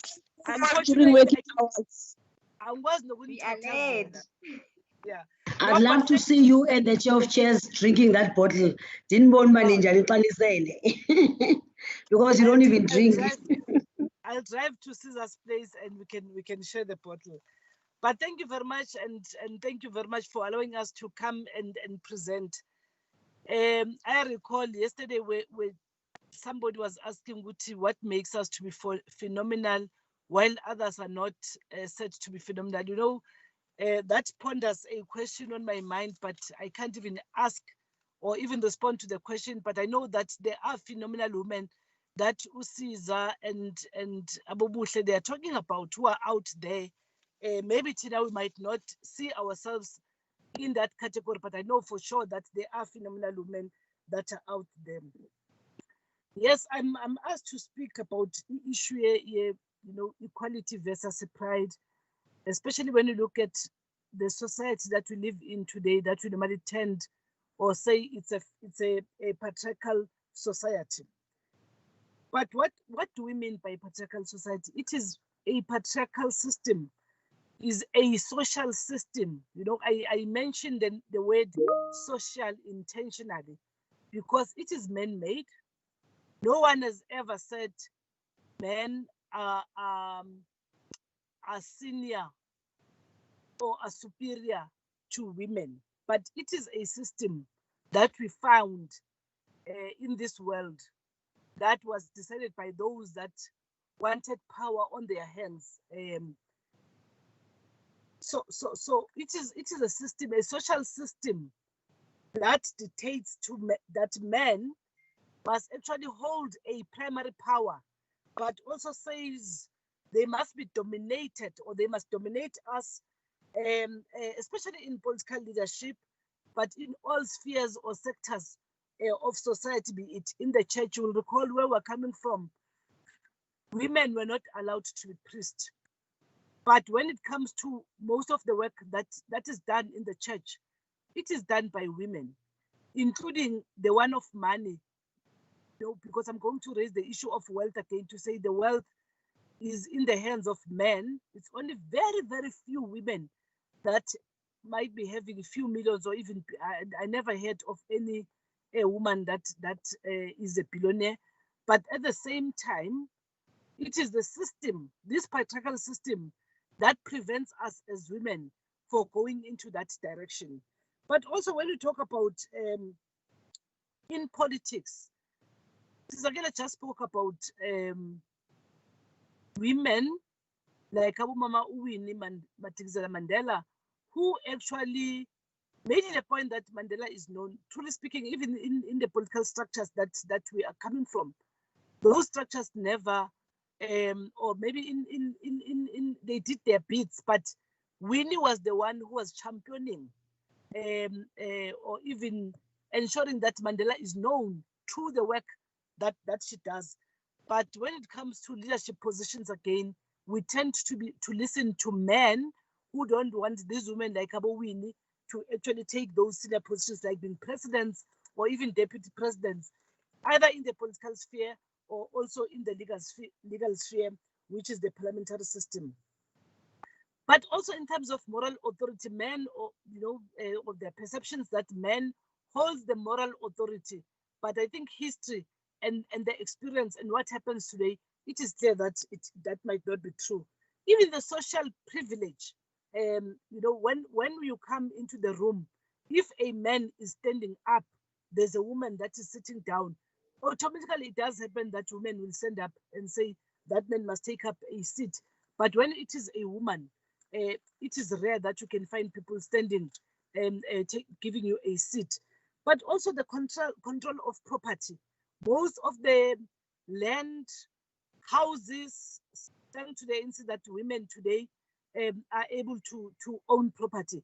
But also the inheritance in many families. Caesar, you know that some of the struggles that we are engaged with even today, it's where people are supposed to take over, and they will say, no, it is the firstborn child. That's why also in the families, when the woman is pregnant, everybody wishes that the child that is going to be delivered, it should be a man or a boy child. When you ask a question, why a boy child, they will say, no, so that child can actually take, inheritance of the father or of the family, including holding positions in the tribal system.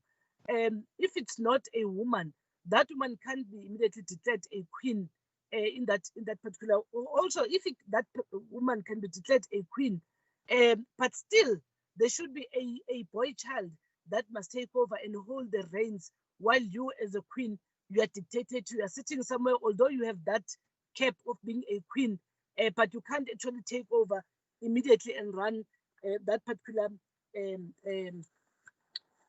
tribe, or even taking up the position that you need to take. So these roles that men have decided to hold against everybody else, I can mention even in different sectors, they are man-made, and we as people that like the apartheid system were never even consulted that want to be ruled by these men. Some of these men, I'm sorry to say it, some of them might even be useless. I'm sorry to use that term. You'll find that there's a better woman who can take up that position, or even that woman who is even clever or better understanding the system and the terminology, but still we will choose a man to actually hold the position. But today that can't continue. We live in a democracy. Therefore, we must fight for change. Like we fought apartheid, women were there against the apartheid system. Therefore, women, we need to be united, but men must help us, because these issues have been raised several times in different platforms by different men and women. I mean, if we have Mama Sisulu, or Mama Oliver, or Mama, Adelaide Tambo, Mama Winnie Mandela, and many others that I can count, who fought against apartheid. Why can't we allow those women to come on board and hold those positions? We must fight. We must be united as women. I'm happy that many of you, including Honorable Dilang, you are saying we need to be united so that we fought against, because there are still women who don't believe that as women we must actually lead. They think that those positions are better placed or are better occupied by men. But we also continue today to even suffer at the hands of men. At times, it is those men that claim to love us, be it our husbands, be it our lovers, be it our partners, be it our sons, and so forth, our uncles. But most of the time, especially when you look at the issues of femicide, it is those men that claim to love us, and it is those men that inflict a pain on us, but also in our skin, but also they hurt us so much, but they claim to love us. We must put a little effort as men. Caesar, you spoke about when a man fights, Tina, we must fight twice or thrice more than that man for us to be recognized, but also and be respected. We must unite and fight the patriarchal system. And I know that there are women who accept this patriarchal system, and they will claim that in the Bible says the man, or maybe Adam was the one that was created first. But in as much as Adam was the one that was created first according to the Bible, but because it is clear that Adam was not going to lead alone, that's why Eve was brought on board. And there is nowhere in the Bible that says as women we must suffer, because Eve was brought so that we play that equality that is supposed to be done. Caesar, fortunately, I go to church. I know that you and the deputy speaker might not, but I forced the deputy speaker one day to attend a church session, and she was so impressed. It will never happen again. It will not happen. No, it will. And we all know that if we are united, we can't be divided, and unity is strength. And we need each other to fight this particular system. We must make others that don't believe in the woman factor to understand that, but also to understand the repercussions of the patriarchal system. But at the same time, I want to go back to what Buhle said earlier on. Let's not imitate men. We need to be ourselves, whether we are lesbians, whether we are women or we are straight or so-called straight, but we can't imitate men. We still need to be ourselves. If there's a need to wear high heel shoes, unfortunately, for the way I am built, high heel shoes are not what I can wear because they might not even make me comfortable. People must still understand us. As we fight, they pretend not to understand us. They pretend not to understand what we want, but they know. I think the message is all clear, and the message is all loud and clear. And they pretend most of the time, not that they don't understand that we can be there, we can lead better, and so forth. I also, because I was also asked to also speak about the experience that I have, which Caesar will also share with me. In 1994, I was deployed in the local government system where we're trying to combine the municipality SWAT, or even ensure that we open up for those that were not participating in the system that was there. So we plan for a better system of local government elections that came in 1994. What I found in the area where I was deployed, at that time I was the only woman, and we were 13 coming from the statutory or non-statutory component. Those that were coming from the statutory component, meaning those that were there even before we came in 1994. They were 13 also. But all of them were men from the statutory component. From the non-statutory component, I was the only one out of 13. And I served in the executive committee. It was in the Nigel Transitional Local Council. And when I went into those buildings for the first time, the chambers, you could see that they were meant for men. There was no toilet for women. And it was even indicated in Afrikaans, manslek. If I wanted to answer a call of nature, I had to go downstairs.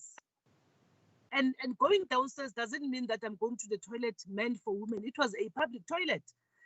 I mean, I'm a counselor in my area, but I still use a public toilet while men use a toilet reserved for men only.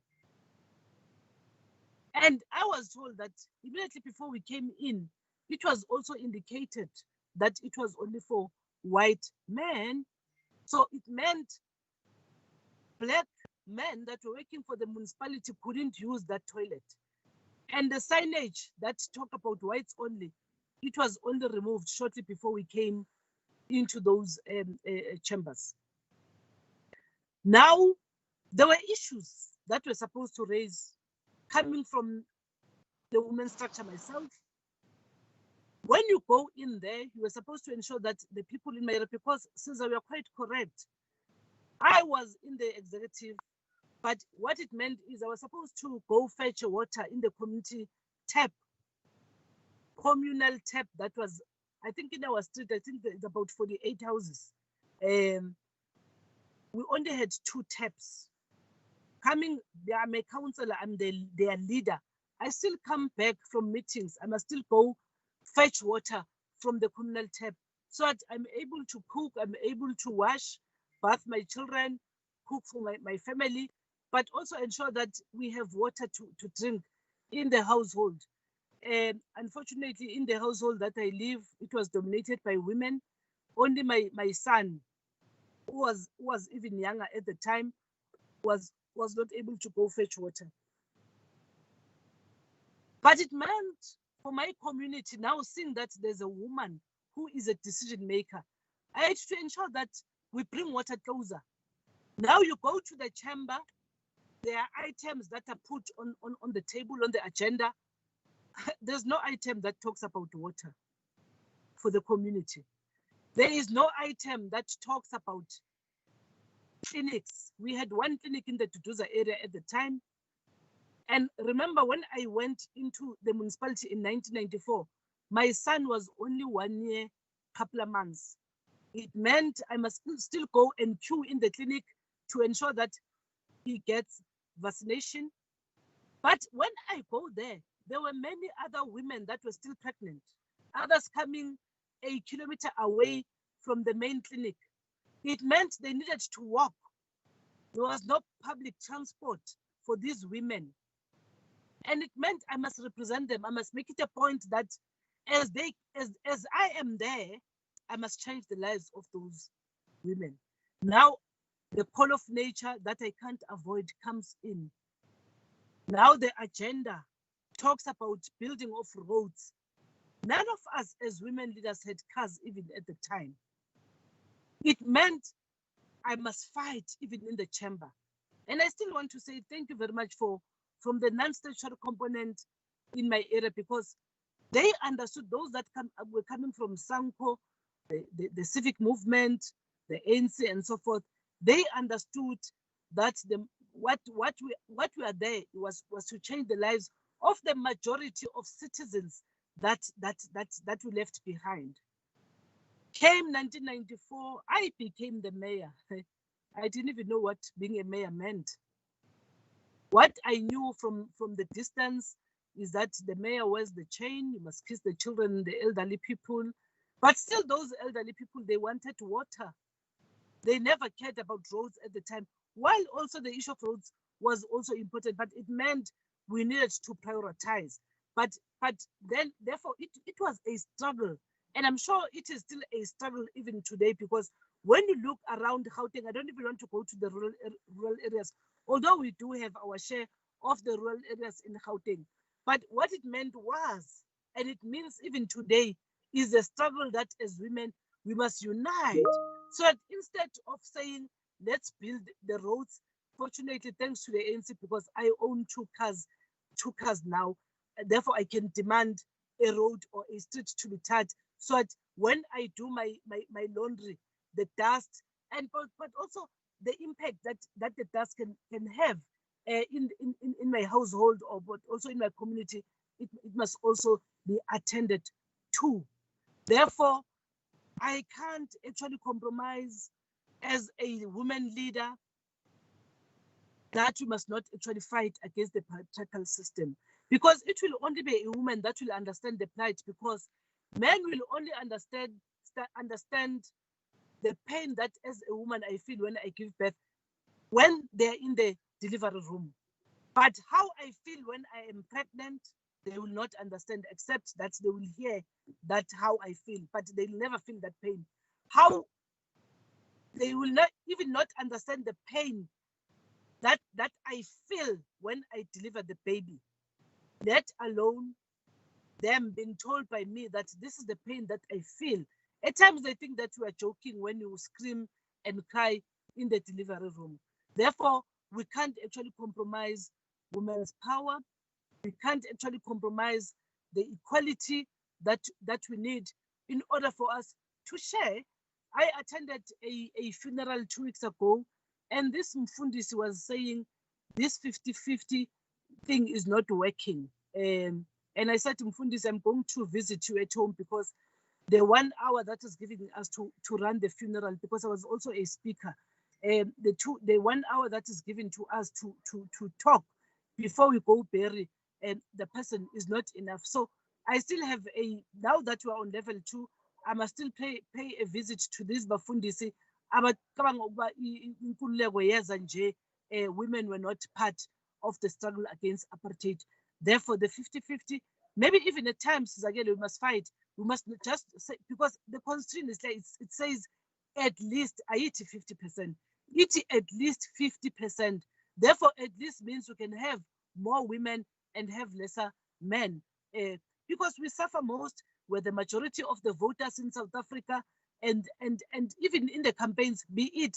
I remember meeting Honorable Dilange when we were going to sign, in the PLC, when we were going to sign, a code of conduct during the elections. Honorable Dilange, you were signing for your party. I was there to watch. How many men did you see were signing if code of conduct? And it is the very same men who actually cause violence when we go to our elections. So we can't compromise ourselves. Let's ensure that when there's a woman, especially a woman, a phenomenal woman, let me qualify it, a woman of virtue that is standing. But at times, because women, we wait for people to actually say to us, stand this time, it is your turn. We don't come on board and say, Nami, it's my turn.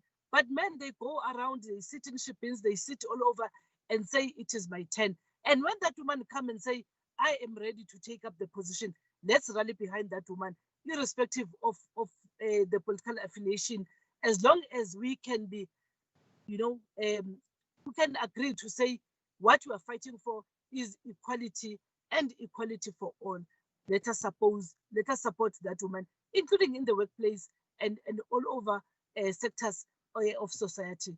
With those few words, I want to also say we stand on the shoulders of those beautiful women. In fact, they were beautiful without the lipsticks and the those tiny bodies. So again, I'm not happy about my big body because my doctor told me that I'm supposed to be weighing about 67 kgs, especially looking at my age and my height, my body mass index. So at least I must do something. Buhle, you are actually what you were sharing with us. Some of the things I will take, but some of those things I will not take because I'll be a joke when I wear the high heel shoes with my body and my bizande. But if somebody feels comfortable and that person is healthy, it's not a problem to have a big body if you feel happy and you are healthy. But you can't be happy when you are not healthy and so forth. But also if you are tiny and your body mass index doesn't allow you to be thin, do something about it. And I think, Buhle, in your own words, you say, let's share notes, let's get advice, let's understand each other and be who we are while we exercising is to the body, while reading is to the mind. This is what we need to be doing as women while we rally behind each other to support each other and fight a patriarchal system wherever it raises its own head. Thank you very much. Malibongwe. Kamala Makoskas.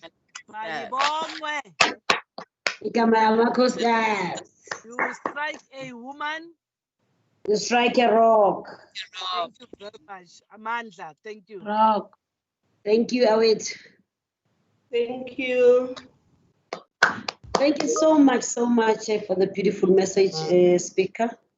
These things, small things or things that look like minor issues like toilets, they make you realize how far we've come, and these good things that we're having now, they didn't fall from the sky.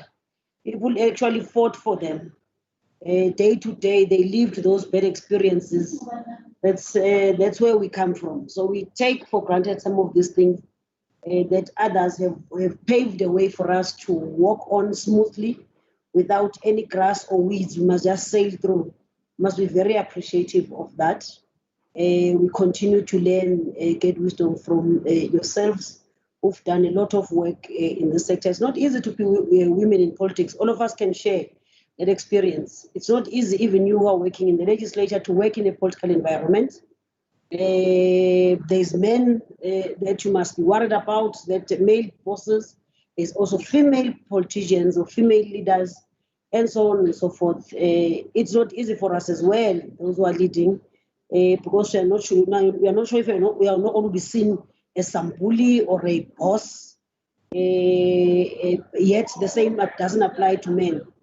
So I deeply want to appreciate all of you that have given us the time and to talk to us. Let me also indicate that I was excited for some of you to tease out or remind us about the phenomenal women who are subject of, their stories are untold. Some are told after their demise. Mamwin, for instance, remember Tilang spoke about a victim of GPV by the name, I think it's Miss Buerta, I forgot the name. Those are people that are not spoken about or forgotten. We talk about all other role models or heroes who are men, write books about them and so forth, but the lived experiences of women who are literally living day to day this trauma of a GPV, they just get to be tossed on the wayside. So I thank you very much. But I want to check before I close, is there any inputs from those that have not spoken? Just an input or a comment or gratitude to the words of wisdom that came from our speakers today. Can I get a hand or maybe an indication, however, in whatever way that you want to say something? Input, comments, question if we've got before we close. Are we all happy? Okay, silence means consent. Thank you very much. Yes? Who is that? Please identify yourself. Honorable Lasindwa. Okay, Honorable Lasindwa. Oh, yes. Welcome, Honorable Lasindwa. Did not see you there. Yes, you can comment. Thank you very much, Deputy Speaker. It's not a question, just on the future, because I want to respect the time. My request is in the future, can we allocate time for engagement? Because it's Women's Month, we also have to find space to breathe. This is our only space as GPL women, so I think we should be given that platform in future. Thank you very much. But thank you very much to all the women who made presentation. I feel refreshed, I'm rejuvenated. I think today I am a queen. I'm wearing my crown with pride. Thank you very much.